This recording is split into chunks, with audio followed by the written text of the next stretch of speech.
Bonsoir, bienvenue sur le plateau de Ce soir ou jamais. Au programme, la défaite du Parti socialiste au municipal, l'arrivée de Manuel Valls à Matignon, le vote Front National et l'abstentionnisme. On va essayer de tirer les vraies leçons de ces élections. On va le faire avec Michel Vivorca. Vous êtes sociologue, vous êtes l'auteur de Pour la prochaine gauche en 2011, qui annonçait l'arrivée de la gauche au pouvoir en 2012. En septembre, vous avez publié Le Front National entre extrémisme, populisme et démocratie.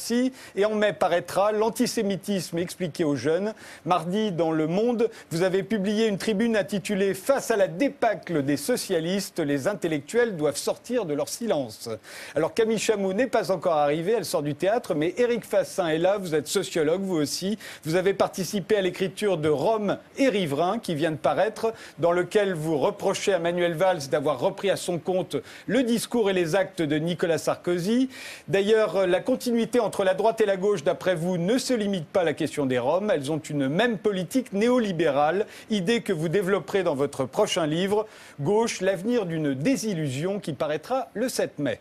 Cher, vous êtes le fondateur de Get Busy, un magazine culte de hip-hop. Vous êtes l'un des plus célèbres rap critiques français. Mais depuis quelques années, ce n'est plus seulement au rap que vous réservez vos critiques. C'est à toute la société, à la politique, à la banlieue, aux religions, aux journalistes, à la télévision, etc., etc.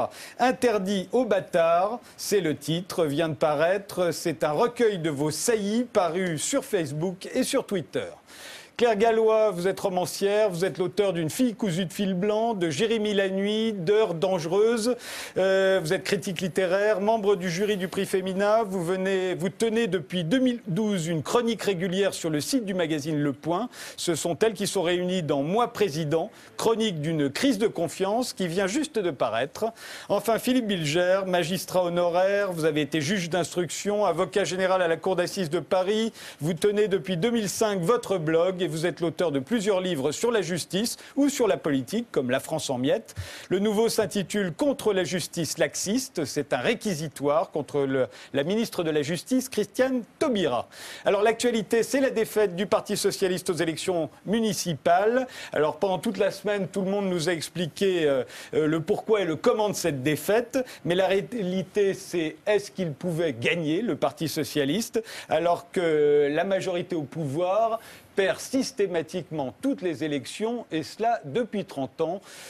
Je vous propose quelques exemples, d'abord de gauche, puis de droite, et ça a commencé en 1983 avec des élections municipales, justement.